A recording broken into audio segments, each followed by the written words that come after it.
Bismillahirrahmanirrahim. Assalamualaikum warahmatullahi wabarakatuh.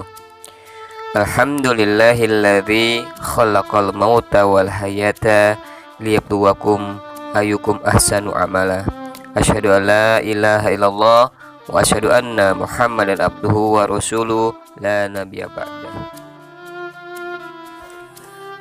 Anak-anak sekalian, kita melanjutkan pelajaran kita yang kedua, yaitu masih tentang beriman kepada hari akhir.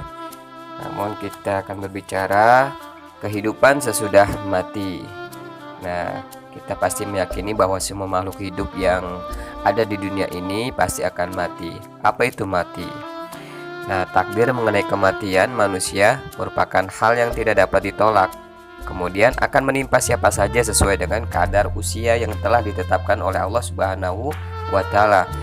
Kematian bukan akhir dari perjalanan hidup manusia, namun kematian menjadi titik awal bagi perjalanan hidup manusia yang hakiki, yakni kehidupan alam di akhirat. Sebelum manusia sampai di akhirat, manusia akan melewati suatu tahapan kehidupan yang disebut alam barzah. Secara harfiah, barzah dimaknai sebagai dinding atau penghalang. Sedangkan menurut istilah dalam syariat Islam, alam barzah dimaknai sebagai alam yang berada di antara kehidupan dunia dan kebangkitan akhirat.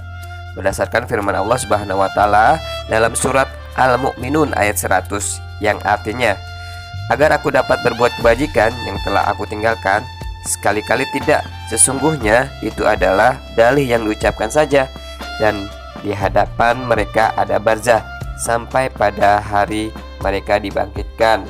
Surat Al-Mu'minun ayat 100. Orang yang semasa hidupnya digunakan untuk beramal soleh sampai ia menemui ajalnya, maka disebut dengan husnul khotimah. Jika seseorang yang meninggalnya dalam keadaan melakukan perbuatan yang dilarang oleh Allah Subhanahu wa Ta'ala, maka disebut dengan su'ul khotimah. Nah, itu adalah perbedaan antara berakhirnya orang yang baik dan orang yang tidak baik. Nah, ketika jasad manusia berkalang tanah dan orang-orang yang telah menguburkan jenazah atau satu persatu meninggalkan pemakaman, saat itulah manusia memasuki babak baru dalam kehidupannya yang disebut alam kubur. Nah, pastinya di alam kubur ini pasti ada kehidupan yang baru lagi yang menentukan manusia kepada arah dia ke surga atau ke neraka. Nah, anak-anak, kita bahas satu-satu. Apa itu surga dan apa itu neraka? Nah, pasti tentunya setiap orang ingin masuk ke surga.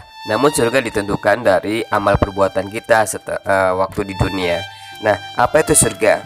Surga merupakan tempat yang penuh dengan kenikmatan yang disediakan untuk orang-orang yang bertakwa. Kenikmatan surga merupakan kenikmatan yang belum pernah terbayang oleh pikiran manusia, belum pernah dilihat oleh mata, dan belum pernah terdengar oleh telinga manusia. Adapun nama-nama surga diantaranya: 1. Surga Firdaus, 2. Surga Aden, 3. Surga Naim, 4. Surga Ma'wa, 5. Surga Darussalam, 6. Surga Darul Qaror, yang ketujuh surga Khuldi. Neraka. Nah, neraka merupakan tempat yang penuh dengan penderitaan dan siksaan. Siksaan neraka yang paling ringan adalah seorang yang dipakaikan padanya 2 sandal sehingga otaknya mendidih. Naudzubillah min dzalik. Nah, adapun nama-nama neraka antara lain: 1. Neraka Hutomah, 2. Neraka Hawiyah, 3. Neraka Jahanam, 4. Neraka Jahim, 5. Neraka Sakor, 6. Neraka Sa'ir, 7. Neraka Wa'il. Nah, marilah anak-anak, kita berlindung pada Allah agar kita dijauhkan dari siksa api neraka. Nah, orang-orang yang beriman dan bertakwa kepada Allah akan memperoleh balasan surga.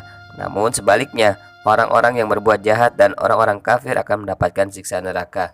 Baik anak-anak sekalian, sampai di sini dulu pertemuan kita tentang kehidupan setelah mati. Terima kasih. Wassalamualaikum warahmatullahi wabarakatuh.